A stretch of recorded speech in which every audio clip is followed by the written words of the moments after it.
Hello, my name is Tristan, and I worked on the film opening project His Journal alongside my group members Kaylee, Kendrick, and Samuel. Our film falls under the sci-fi genre, and in short, our opening features a boy wandering throughout a school as the opening slowly reveals that he has a deep internal conflict. Our film, His Journal, is deeply rooted in sci-fi convention. This becomes largely apparent even from our title, as typically sci-fi titles usually hint towards the content.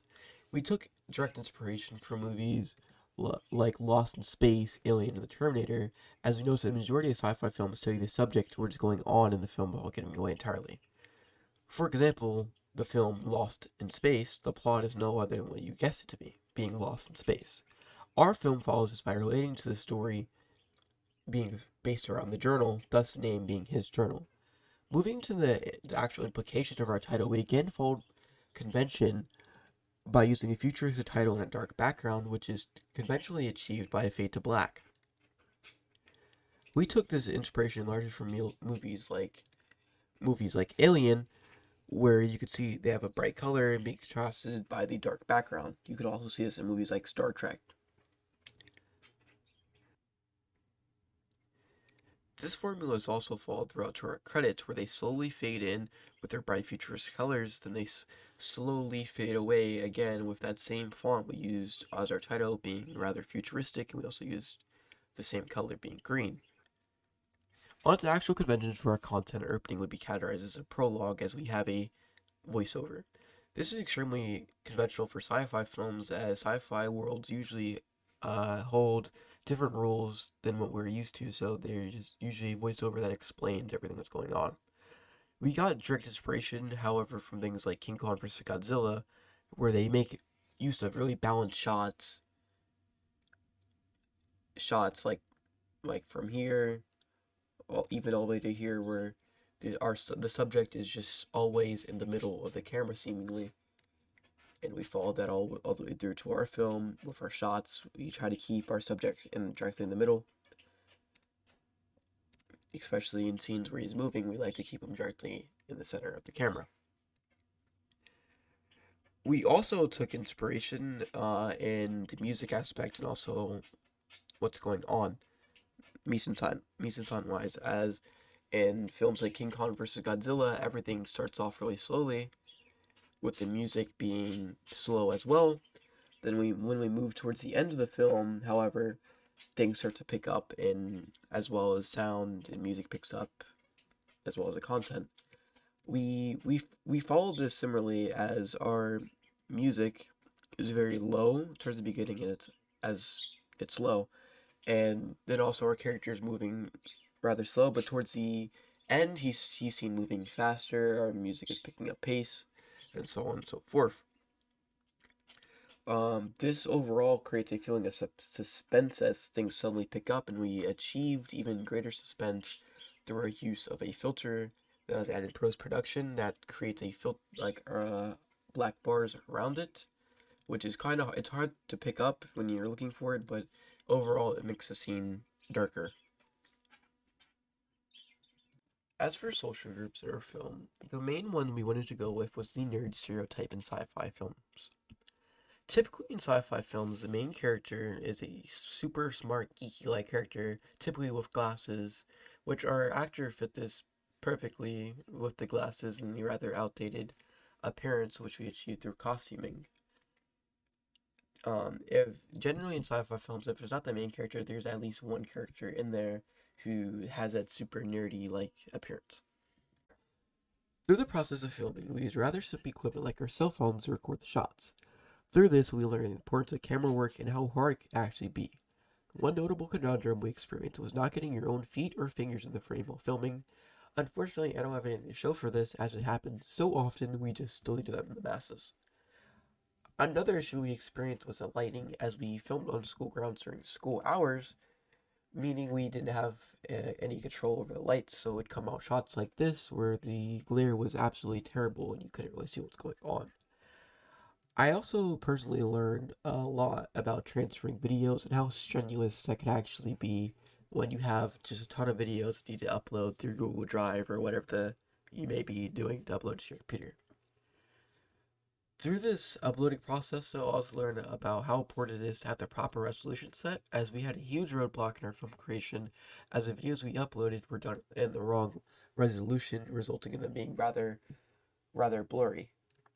So, so shots like this, it may have came in the wrong resolution, which resulted in being blurry. Another major problem with shots like this was it actually came out vertically, which you could indicate by the black bars, opposed to horizontally, which is also mess up the resolution settings, which made it stray away from 1920 by 1080. So when it's adjusting itself to reach 1920 by 1080, it's blurry, it's stretched, and so on. It also has these black bars. In the hypothetical situation where our film opening was a true film that we're trying to publish, I would choose Warner Bros. Studio for a production team. I stumbled upon this conclusion through a research that we conducted in the beginning of February researching how films are funded, produced, and distributed. Notably, we looked at the Big Six, which is the six major companies that control 90% of the media. These include Paramount Pictures, Universal 20th Century Fox, Warner Bros. Pictures, Walt Disney, and Columbia Pictures. Through this research, I discovered Warner Bros. Studios and the work they've done in the sci-fi industry, which brought me to desire for them to be our production company in the hypothetical situation. Looking at all six companies, they dabbled somewhat in the sci-fi industry. However, Warner Bros. Studios has very notable films like Godzilla, King Kong, the Terminator, etc. When it comes to exhibition, I leaned more towards internet streaming services. This was largely influenced by the COVID pandemic, and at the time of researching how expedition production funding works, a majority of theaters near me in West America were closed, so leaving most of the world to use streaming services like Netflix. Our target audience also reflected this, as most of our audience would be the younger generation sci-fi lovers, which the younger generation is simply on streaming services like Netflix. I feel a large driving factor in bringing people to watch our film is our content dealing with aliens and conspiracies, which come off to most young people like myself who like to ask questions.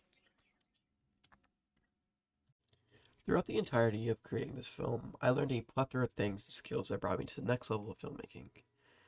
At the beginning of this class, I had little knowledge on actual filmmaking processes as it pertains to cinematography, mise en scène, and everything else. I feel that this is greatly documented in the progression of my blog post, as as early as October, which is only a few months ago.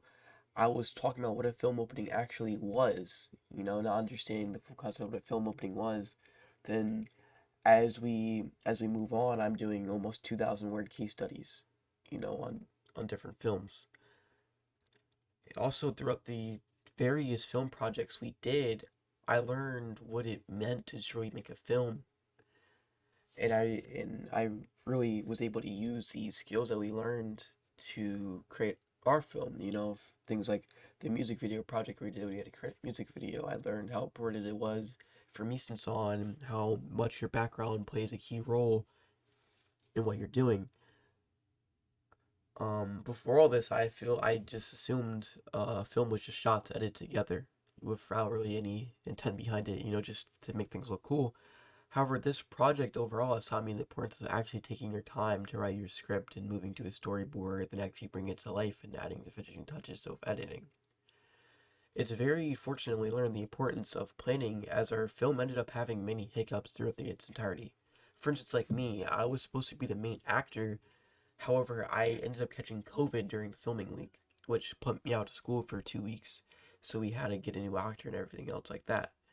But however, because we pre-planned these shots and we knew what we were doing, our group was able to take that hit, take a step back, and find an actor who fit the description for what we described in our storyboard.